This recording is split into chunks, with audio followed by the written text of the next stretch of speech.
Hey y'all, welcome back to another podcast hosted by one of the best student organizations on campus, Exercise Medicine at UCSD San Diego, where we are committed to raising awareness about exercise for health and well-being, along with promoting professional development in the diverse careers of sports medicine. Just a little disclaimer before we start. We are not medical or fitness professionals, and the information we discuss today is just for entertainment purposes and as such is not supposed to be misconstrued as medical advice. And also because this is a live stream on YouTube, we really encourage any of y'all to ask any questions you might have for us or for Liam, and you can post them in the YouTube comments below, and I'll keep track of them and let Liam know. And so for those of you that don't know me, I'm Ashley. I'm EIM's president for this year and one of the co-hosts for today's podcast. I'm Alex, EIM's treasurer, and also another co-host for today's podcast. And I'm Catherine, one of EIM's professional development coordinators, and I'm going to be the third co-host.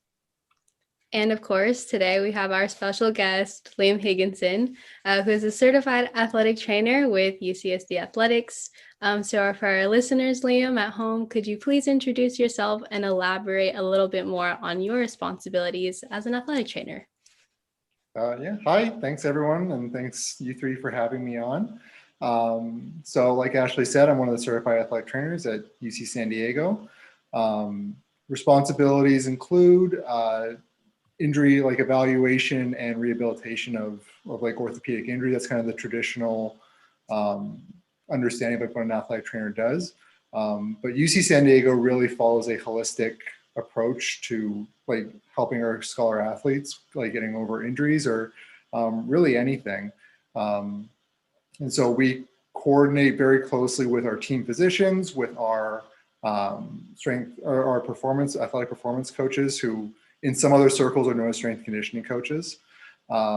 We coordinate very closely with our team physicians, and we even have other healthcare professionals as part of our team. This is obviously pre-COVID when we can bring other people on campus, but we have chiropractors on campus a couple times a week. We have acupuncturists on campus a couple times a week. And we just coordinate really closely with them and refer our athletes appropriately, and just really try to give our athletes as much access to different professionals, because not everything works for everybody. And so we try to make a whole bunch of stuff available to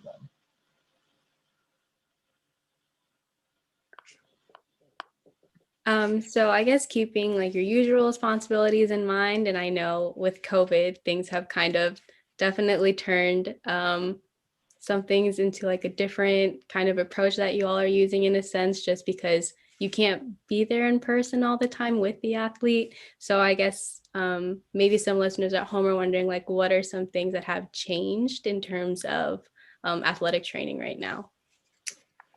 Well, very recently we've been allowed to have athletes back on campus, and so we are having practices again, which is really great, because for a while it was a lot of telemedicine and administrative stuff that isn't the funnest part of the job. But we're finally able to have those people back on campus, which is great. So kind of a typical day, it looks different now, because our administrative stuff we do try to do at home more. And so things like record keeping, I have some additional responsibilities, I liaise with the Office for Students with Disabilities. And so coordinating with them via email, that's all done at home now. Really, I'm just on campus for my team's practices. And then whatever pre-practice treatments they need, if they are dealing with an injury, we'll do injury evaluations and rehab things around their practice time as closely as possible. Yeah, we do all the documenting and that kind of stuff at home, and other administrative duties that we may have, we all do that at home now.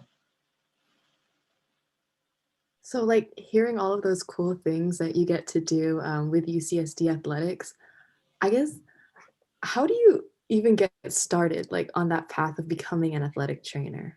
Well, like most athletic trainers, I think I was an athlete. And we all were exposed to athletics and sports medicine, that kind of thing, as athletes. If you don't mind me asking, what sports did you do? Well, most high school aged boys. I was very into contact collision sports. I played a lot of football, dabbled in basketball, rugby. What else did I do? Wrestling was another big sport that I did. Yeah, so things where I got to throw my body around were things that Sounds I so loved fun. to do. Yeah. And so I was always getting hurt, like many other people. And my mom's actually a physical therapist, and so she, like, I was always like really fascinated by how she was able to, like, without like doing any imaging or anything like that, you know, see like what was wrong and like give guidance, like help people. She worked in a hospital setting, and so she didn't work with athletics like really ever.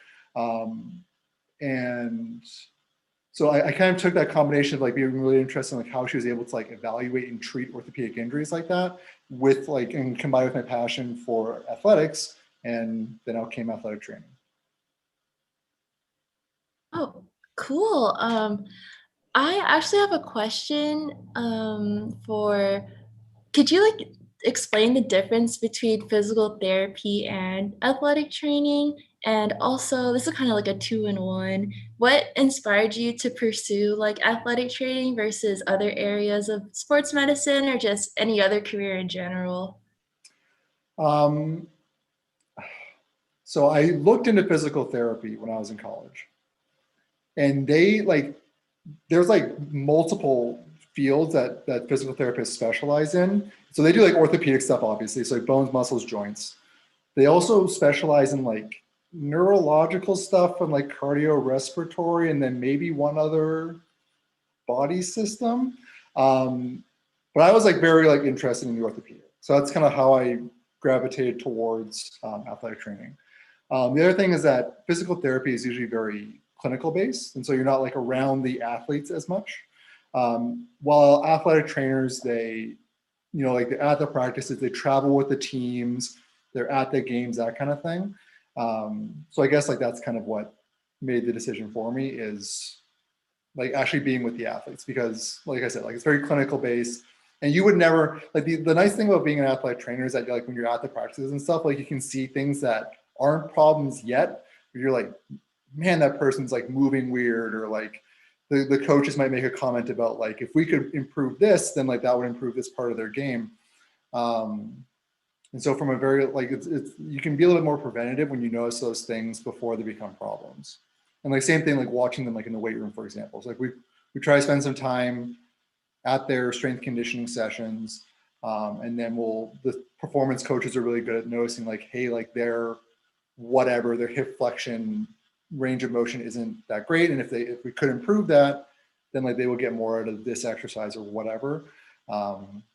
So yeah, being able to like be at those practices, at those like training sessions, it just lets you see a little bit more, and you're not waiting for things to become problems, which I think is kind of the one of the things that's, I don't want to say wrong with physical therapy, but like being clinical, you wait for people to come to you. Whereas like in athletic training, you can kind of go to them first. And then I know, so like on the topic kind of like sports or strength and conditioning, I know you also mentioned like in one of our talks as well that you are a certified strength and conditioning, or you have that certification. So I did. I at previous schools wore multiple hats because they didn't have the personnel that UC San Diego does. So UC San Diego has a dedicated staff of performance coaches, and they're very, very good. I had been at schools where like it was usually the sport coaches that did like the training sessions, and some of the sport coaches just hated it. Like they just wanted to focus on like the sport and that's it. And they would just Google like workouts for basketball players or whatever, and be like, okay, here you go. And like say like, okay, like the workout says squat, and like they would squat, and it's like, oh my goodness, like how is there like load on this person when they're squatting like that? And so actually in grad school, I got my certified strength conditioning specialist certification, which is like, that's kind of like the standard like certification for like college setting athletic or performance coaches to have. And like just to like make me more marketable, and it definitely helped me get my first job, I think. But it's kind of an expensive certification to keep up, especially if something that you need to keep up. So I let that expire, it's probably about 5 years ago.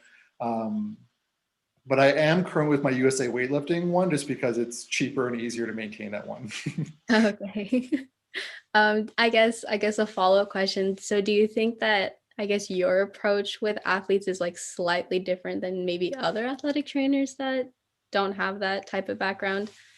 I think that like we're the sum of our experiences, and there's a lot of athletic training so I think every athletic trainer at UC San Diego like brings their own like piece to the puzzle, and like we know what each other's strengths are. And like just off the top of my head, the person that comes to mind is Claire Pointer, who's one of our other certified athletic trainers. She actually got hired the same year I did, and she's been doing a lot of like continuing education stuff and like development of programming for like yoga in athletics and like mindfulness and that kind of thing. We have like I don't even want to guess what her title is, but she's like a mindfulness expert, Corey Falcon, and she's part of the athletic performance unit at UC San Diego Athletics. And Claire and Corey work really closely together, and they put on like yoga sessions, and they're over Zoom obviously right now. I think it's every Thursday evening. Yeah, so like that would just be something where like if I thought like, hey, like women's soccer could really do with like a yoga recovery like session, I would call in Claire. Or like if they're like, you know, some of like the freshmen, for example, or like having like a lot of like anxiety, like playing their first game or something like that, I might bring in Corey to do some like mindfulness exercises and that kind of thing. So yeah, that's kind of the long way of saying that like I do think that we have our own experiences. Does it make me different? I think that led me to some special trainings that I have done. So like I did my selective functional movement assessment certification, which is like an additional training. It's very movement based. And I think that just like helps me focus more on like how people move rather than like very like focused like joint assessments or that kind of thing. Not that those don't have their place, it's just that like you can strengthen, you know, your shoulder external rotation all you want, but like if your thoracic rotation isn't there, then like you're just trying to fill up a bucket with a hole in it. So yeah, I don't know if that answered your question or if I was just rambling, but No, it definitely did. I think that's awesome. I was also going to ask you, because I know maybe the path to athletic trainer, I guess, educational wise might be different. Because I know like UCSD's majority like pre-med students, so they kind of already know like, okay, so after my first 4 years of undergrad, I'm going to go to med school. So like, how does that, I guess, differ for an athletic trainer or someone looking to become a certified athletic trainer? well, so my path is different than people who are going to be taking that path starting, I think, this year, because athletic training is moving to an entry-level master's program. And I want to say that this year's athletic training students, like the students that were admitted this year to like programs across the country, they're the last undergraduate class to be doing that. And so moving forward, like you're going to have a degree in something like kinesiology, exercise physiology, that kind of thing. But so my path though was a little different because I did my undergraduate degree. I actually did it in Canada where it's called athletic therapy. But very similar, like course load, very similar, like certifying exams and that kind of thing. It was actually a reciprocity agreement between the United States and Canada. So once I got my Canadian certification, I didn't have to like take a whole new degree. I just challenged the American exam, passed it, got certified, and that was basically it. But now the path is an undergraduate degree in something related. You probably, I assume, will have to do like observation hours or shadow a clinician or something like that before you can apply into a lot of programs. But then it's a 2-year like entry-level master's degree.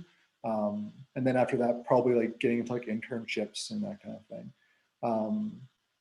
So my path to like get to where I am today was I did my undergrad while I was a student, like at the University of Manitoba. I would work under certified athletic trainers and like more advanced students for the couple of years that I was there. And then I went to grad school in the United States at the University of North Dakota. my first year, there was actually like a little bit of a time lag between me getting certified in Canada and then being able to challenge the American exam. So I had to take a year of like not working as a certified professional. But the program director for the athletic training program at University of North Dakota, Steve Westering, allowed me to do an internship with the football team, which was great because it allowed me to like, you know, keep my skills sharp, get to know like the certified athletic trainers, some of the students, get to know some of the athletes and the teams and that kind of thing, so that in my second year of my master's, I was able to work as a graduate assistant, where I had like a little bit more autonomy. And like, so I was working with women's soccer and softball at the school at that time. So it's going to be different now because like being an entry level student, students aren't going to have that kind of autonomy because they're not going to be certified coming into the program anymore.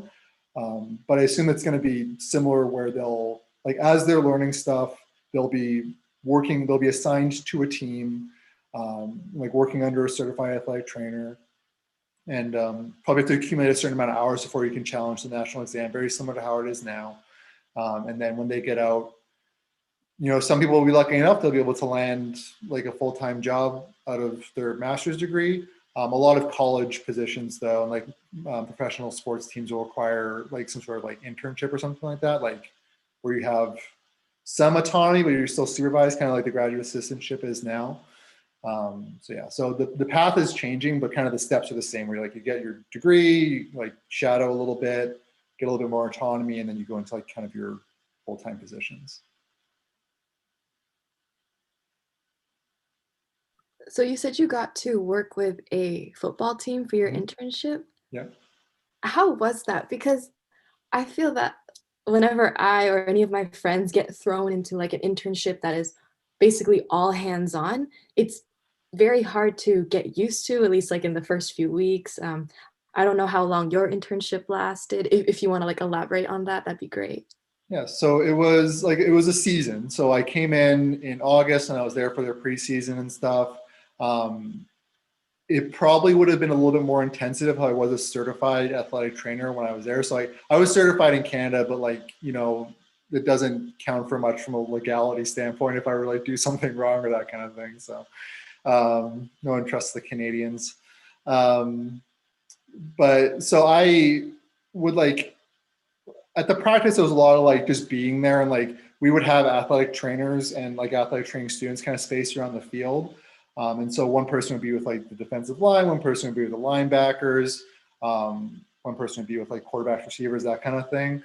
For the first part of practice, when they were like split up like that, then we would all come together. And then like when the defense was a unit and the offense was a unit, there'd be like as like the defensive line and the linebackers came together, those two athletic trainers would come together as well.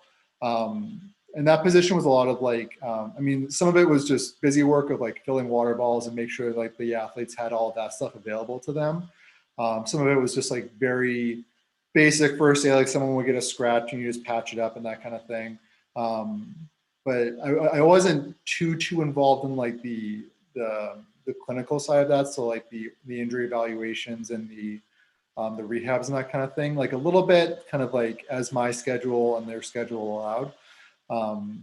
But like my assistantship that started the following year was definitely a lot more intense because I was at like all the practices, traveled with them to the games, like did all the evaluations, ran all the rehabs, that kind of thing. I had a couple students working under me as well.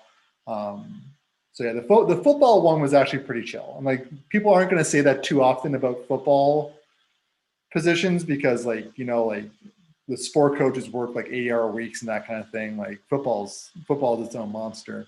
Yeah, my experience was actually pretty chill. I guess just in all your experiences, what are some of your most memorable case studies or things that you've seen? Ooh, so like there has been a couple times where like we've seen injuries and it's stuff like you've only ever read about, or like it's something that like, yeah, like we'll order this image or whatever because like we have to rule it out. Then it turns out to like actually be that thing that you're ruling out. My second year at UC San Diego and my first year with the women's soccer team. So just to clear that up. So like we're assigned to teams. So there's 7 full-time athletic trainers at UC San Diego in the intercollegiate group, and we have 23 sports. And so a lot of us have like 2 to 3 to 4 sports if you split up men's and women's sports, like assigned to us. And so we are like the lead person for the medical care for our assigned sports. So my assigned sports now are women's soccer, women's water polo, and women's rowing. And so my first year of being assigned to women's soccer, we went to Hawaii for a preseason like tournament tour thing. And we were actually playing the University of Hawaii, and a freshman got hurt. She got kneed in the calf. And I just thought like she finished the half. And so I'll say what the injury was in a second, but like you have to understand how tough this person was to finish the half with the injury that she had. So she finished the half, and then she came off, and she was like limping, and she was like in quite a bit of pain. And I saw like, oh, it's probably just a Charlie horse. Like we'll ice it, and we'll do kind of like light stretching and like just Charlie horse like care. And it's pretty basic. But then she kept having more and more pain, and I kept thinking this is weird. And so I actually called over the University of Hawaii's sports medicine fellow, like their physician that was covering the game. And like I was feeling around on this scholar athlete's calf, and like the skin was getting really tight. And I just thought to myself, like, no, that's impossible, because you can get this injury that's called acute compartment syndrome. And so if you take a cross section of the calf, there's 4 compartments that are surrounded by fascia. And fascia is kind of like skin, it's just the connective tissue. And it surrounds like all the muscles in the calf. A compartment syndrome is like when there's swelling that expands like beyond like what the fascial compartment is like used to accommodating. And so if it like, but like swelling up against fascia is like running into a brick wall. Like there's no give. And like, so if there's too much swelling, it's eventually going to occlude like blood vessels and nerves and that kind of thing. So it's a pretty immediate threat to that person's like limb. And so I felt it, the fellow felt it, and we're like, no, like it can't be. And she's like, I mean, like it looks like it. And like this stuff usually happens in like car accidents, like not sporting events. So she went to the hospital, and we're like, okay, like we'll just rule it out, like it'll be fine. That night she had all 4 fascial compartments released. And so basically you just like make a incision and just like allow the compartment to expand. Like you drain the swelling and that kind of thing. And then like once the swelling goes down, you close them back up. And she like, the compartment had to be open for like 3 or 4 days. And so like, there was like muscle there. Like, so it was gnarly. Like even like the orthopedic surgeon that was on call was like, no, like it's impossible. Like this is like this doesn't happen in sport. And he like was like, like do we do it? Do we not? Like we probably should to be safe. And then this cardio or this vascular surgeon walked in. He just like looked at her, squeezed her calf. He's like, yep, we're gonna do the fasciotomy. It's like, okay, good. And like, yeah, like it was nuts. And so rehabbing her was very interesting because like there isn't a protocol for that. And it's basically just like wound care, maintaining her strength, and like she had to like learn how to walk basically because like she was kind of stuck in this like shortened calf position for a while. That like kind of like the heel toe strike was very like novel to her again. But she's back. She missed the fall. She played her first game that spring, and she's been a very big producer for the team since then. And yeah, like it was weird, but it's just one of those things that like you're like, yeah, like we should probably be safe. But then when it got checked out, like, huh, that's crazy. And then another one was it's called a Liz Frank injury, which is like if you think about the foot, like you think about your wrist, there's the wrists in your bones are called carpal bones, and then the bones in your hand are your metacarpals. Same setup in your foot and ankle, basically, where it's the tarsal bones and then the metatarsal bones, like the bones in your hand. So the joint that connects those two is called Liz Frank joint, and you can get like a fracture dislocation injury to that, which is very unusual. especially for this person who was an aquatics athlete who, like, you would never expect this to happen to someone who's like never under gravity really. But she got hurt outside of the water, and was rehabbing her was very interesting because, again, like, there's no protocols on it because it happens so infrequently, and the surgery, like, getting the imaging for that is just like, yeah, we'll just rule it out.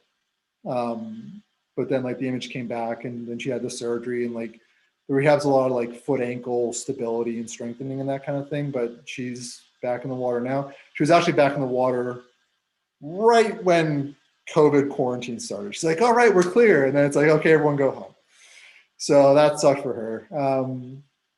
But yeah, so those are a couple of kind of like the interesting injury cases that I've personally dealt with. They both happened at UC San Diego. I don't know if that's kind of a neat experience for me or I'm just bad luck for the athletes here, but yeah, just things that you never think you're going to see except for in a textbook. You get to like travel a lot, or not a lot, but like you went to Hawaii for that soccer tournament, and that you also like being an athletic trainer because of like, the hands-on and like you can travel with them. I mean, I like, guess through that, do you oh sorry. I was just going to say the traveling's a lot of like when we were in Hawaii, like we went from the hotel to the fields, back to the Oh, no hotel. time for vacation? Yeah, we spent very little time on the beach. And I'm still teased by the athletic trainers because so that injury happened like towards the end of our trip there. And so this person had to stay in Hawaii because she had to have like emergency surgery in Hawaii. And so I stayed with her. So I remember calling my my boss and I was like, hey, like, so this happened and someone should probably stay here. And she's like, really? That's the story you're gonna tell me, to stay in Hawaii for an extra week? I'm like, it happened, I swear, I can send you the paperwork. Yeah, you have the Yeah, I have receipts. the Like receipts. it's all there. But like even then, like it was like I got a couple like runs on the beach in that week when I was there, but like I would still just like go from like get in for my run, go to the hospital, hang out there for the day, and then go back to the hotel. Okay. But But they I still guess tease me that I got an extra week of vacation in Hawaii. I want that. My future job, Yeah, I'm manifesting it right now. there you go. Hawaii.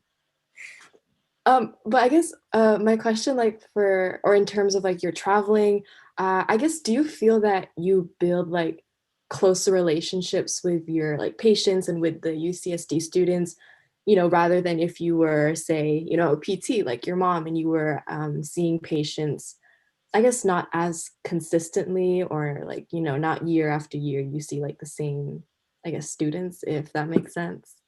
Yeah, like I think that like the travel like helps with that. Like, so the answer to your question is yes. Like I do think that like athletic trainers are going to have like very close relationships to our like to our scholar athletes, which I think is very important because like I've been in positions where like people have trusted me with information about like themselves or their teammates, for example, that like they might not have trusted with like someone who like they weren't super familiar with. And like that has allowed me to like guide people towards like the appropriate like support team that they needed for like whatever was going on in their life. But like being on the road with them, like that helps. I mean, but just like we're just always around. Like we're always checking with them. Like especially like when we were gone for like quarantine and stuff. Like the coaches weren't allowed to have a ton of access or like a ton of contact with their scholar athletes because like of just like NCAA rules, and like they could have like weekly check-ins and like team meetings and that kind of thing. But like when there was a lot of like stuff going on like in the social landscape of the country, like I was checking with the athletes to just make sure like, hey, like how's your body and just like how are you? I think that like just like that kind of stuff just like helps us build those like strong relationships with our scholar athletes too. Yeah, like I think that that's important. I'm sure your scholar athletes are like really, really appreciative, especially that like you kept up with them. Like that's Yeah. really cool. I guess now shifting like the topic onto exercise and well-being. How do you personally stay active, especially during COVID? Well, for the first like month of quarantine, I was still registered to do my second full distance Ironman race. And then eventually that got canceled because of COVID, obviously. But you know, like you just have to get a little bit creative when like pools start getting shut down and like gyms start getting shut down and that kind of thing. But like I could still run, I could still bike. You know, the outside is still there. I mean, like fitness facilities they've been shut down for like since March, basically. I don't like REMAC at UC San Diego has been shut down since March. But you know, like we live in San Diego, like rains like 5 days a year. The rest of the time it's pretty snug between like 72 and 79. So you don't really have an excuse to like not go outside, I don't think.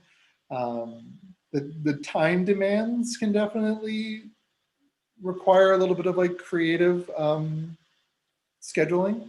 And just like if you like what you're doing, like as far as physical activity wise, like I always like have something that I'm working towards, and so I always have a goal. So it really sucked when my Ironman got canceled because I was like, okay, well, like now I'm just working out for no reason. Um, but I actually have this online subscription. This is going to sound really dorky, but there's this game called Zwift. Okay, and Zwift is a online based like fitness. They market it as a video game.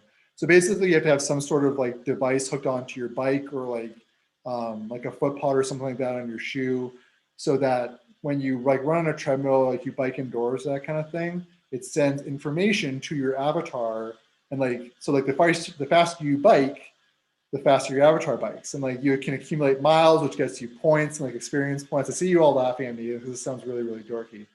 And like I explain this like our cross country scholar athletes, and they're like, Liam, wow, like that is bad. But like they put like challenges on Zwift and that kind of thing, and so something that I worked towards actually for a couple of weeks was this challenge put forth by these guys called the Hells 500. I think they're out of Boulder, where they have this challenge called Everesting, which is like you pick a hill, and then in one effort you climb the height of Everest, which is 29,000 feet, 29,029 feet. Okay, and like the world record for it's like 7 hours, something like that. And like these dudes like travel the world looking for like the perfect hill, like the perfect grade, perfect length. There's not too many turns, that kind of thing. I did it on Zwift, and so I would just like point my bike at my TV. I watched all 6 Terminator movies during this effort, which is like that's usually like how I bike too. Like I'll usually pick like a series of movies, like the Avenger movies or like Star Wars or that kind of thing, and I'll just like bike for like 6 hours and just like put a couple movies away. But I trained for a couple weeks and I did like more and more like climbing and hill repeats on Zwift and that kind of thing. And then the day came, it took me 19 hours to do it total. But the nice thing about Zwift and doing it virtually is like you bike up the hill, but then like when you turn around and you're going back down, you can just hop off your bike, get a bite to eat, take a break, you know, watch a little bit more of your movie or whatever. So yeah, it was 19 hours total, 15 hours in the saddle. So that kept me busy for a couple of weeks getting ready for that. And then I think June 1st or July 1st, I registered for my first 50-mile trail race, which is it's in San Diego. I think it's up in Encinitas. And so I've just like for the past 4 weeks, I've been just running a ton. Yeah, I mean, like, so I guess like just having something to work towards is what like helps me stay focused. And like a lot of people to like get into running, I know they'll register for their first 5K or 10K, or like if they've been doing it for a while, they'll register for their first marathon, just to give them something to like work towards and plan for. Hey, if Zwift is the way to go, did you say Zwift, by the way? Zwift, Z-W-I-F-T. And yeah, like it's really dorky, but it's like it's this really just fun online community, and like there's all these like challenges and stuff, and you get like all your route badges, which always get really fired up. My wife always makes fun of me. But yeah, I mean, like it's just something to like keep me motivated, because it's like, okay, like today I'm going to do this route and get this route badge or do this challenge, and yeah, just like it kept me in the saddle, so it was nice. especially if my race got canceled. Yeah, if it works, it works. Yeah, I yeah, think definitely. I've heard of like apps like they don't sound as official as yours because they were more about like running away from zombies. So Heard of that one. yeah, I've So sort you would like have like, would that be like outside or like on a treadmill? I think I'm not sure. Okay. Like I haven't used them. I've just heard of other people using them, but they seemed so fun. Yeah.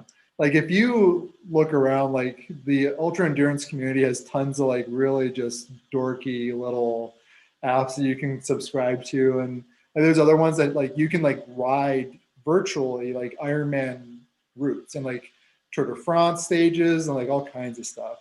And then there's ones that are just like just workouts like Sufferfest or something like that. Um, but like it's nice because like I don't like biking outside a ton just because like even pro athletes like get into like accidents and they get hit by cars and that kind of thing. And just like people aren't super aware. So like it's safer. You don't have to like drive for an hour to like get to a route to like work out or whatever.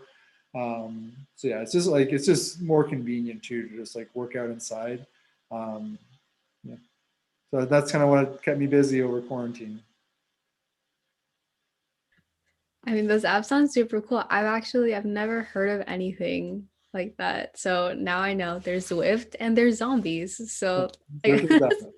And I'm sure like Zwift always has like seasonal stuff. Like if you do a workout like a couple days before after Christmas, like you're wearing like a Santa hat. Um, I think last year I did a run workout on Halloween and like my avatar's head was a jack-o'-lantern. So like they do all kinds of like just kind of goofy stuff like that. So maybe there will be like a running away from zombies challenge this Halloween. Oh, interesting. Okay. Oh, and then another question that I had for you. So, as an athletic trainer, do you think the way that you exercise, like, do you think being an athletic trainer has influenced maybe like how you do your exercises, or are you just like a little bit more hyper aware while you're doing some exercises? Um, I I think that it does a couple things for me as an athletic trainer. Like it gives me an appreciation for like kind of like what athletes go through, like when they miss time for like if they can't get like a workout in or that kind of thing. But then like I always tell them like, look, like it's okay. You're not going to lose too much like fitness or whatever if you miss a workout because you're hurt or because like you're not going to get enough sleep or you have these other commitments in your life or whatever. And then but like I like have to tell myself that like if I like can't get a workout in because of X, Y, or Z, like I have like in the last couple weeks even just like cut workouts out and like felt like a little guilty about it. And like so it just kind of gives you an appreciation for what the scholar athletes go through. Um, as far as like bringing what I've learned, like going through like my education, like college and grad school, and just like everything I've learned since then, um, like definitely like using like a good like strength conditioning program as like a means of like injury prevention, and also like performance enhancement, so that you're not just running because running is a very like repetitive, like you're always going forward, like it's always the same like movement over and over again. So it's just like a recipe for imbalances. And so like structuring a good like strength routine, and like as well as like a soft tissue mobility routine, um, to like help kind of offset that very repetitive motion. Um, and like especially for like Ironman and triathlon stuff, like with the swimming too, like shoulder care, like it just like gives me all these tools to use on myself. But I also think that it helps. Like it's nice when the scholar athletes, see you doing what you're preaching to them. So like the soft tissue mobility routine that I give a lot of the scholar athletes, like when their hips are sore or whatever, like they see me doing it and they're like, oh, okay, he's not just saying that. Like he's not just blowing smoke. Like this must be something that he believes in because he's using it for his own body. Um, yeah, and like it just kind of gives you a little bit of like credibility, I think, of like this will help you with your sport if you like, and they'll believe that more if they see you doing it. So that's great to just practice what you preach. Yeah. And Yeah. So we are actually almost out of time. And one more question for you is there any advice you could give students at UCSD looking into sports medicine or athletic training? Well, I think like do your research on like what you want your profession to be, and like ask professionals in the fields like what like just like make sure it'd be a good fit for you, because like you know some like especially like early in my career like my work-life balance wasn't great just because like I worked in a smaller institution, and like I just kind of thought like that's how it's supposed to be. Like if you work in college athletics, like you're supposed to be working like 12 hours a day. Like I really truly believed that up until I got to UC San Diego. But our director of sports medicine here like really believes in like having like, an appropriate work-life balance. So, but like asking the people in like the field, like what's your work-life balance like? What's like your commitments outside of the normal 9 to 5? Just to make sure that the career is free, because you wouldn't want to spend a whole bunch of time getting a formal education and like doing all like the board exams, that kind of thing, and then getting into it for a year and then burning out because like you hate it. Um, and then just like for sure, like do your research on like what the requirements for like your school are. So like if you want to stay in San Diego, like Point Loma Nazarene is like has a master's program. I believe San Diego State is going to have an entry-level master's program, or if they don't already do. If you want to go outside of San Diego, like one of our former athletic training students wants to go to the East Coast just because she's lived here for 22 years and she wants to see other parts of the country. But just, you know, do your research on those programs, make sure that like, you know, what the requirements of that school are so that you can like, you're not applying and you're like, oh, I wish 2 years ago when I only took 2 courses that I'd taken this one so that I could actually apply into the school. So yeah, but I mean, like, I think above all, just like truly understand what the demands of the profession are that you're getting yourself into, because it's not for everyone. And I'm not trying to discourage anybody, but it's a great profession to be in. Yeah, it's definitely not for everyone. I think that's a super good point to bring up, especially like now in college, you know, when you're starting to like almost finalize your decisions in a sense, but also just being aware of, you know, getting those Like requirements. maybe some people are listening to me talk about like the travel and being away from home, and like I don't like have kids and like I don't have plans for kids, but like if that's something that's like in your future, like that's something to consider, because like it's a lot of time away from home. Like maybe people are like, well, I do want this, and like I don't want to travel, and I don't want to like be at work at 6 o'clock in the morning, and like, but like dang, like that PT that Liam was talking about, like I want to be a physical therapist, so like maybe the thing that like wasn't right for me is right for someone else, which is totally fine. It's also good to know Maybe too. this has been a plug for physical therapy for some of you listening. um, but again, I want to thank you, Liam, for, you know, coming on our podcast and talking a little bit about yourself and, you know, how to become a certified athletic trainer and what that entails. So yes, thank you for coming to speak with us.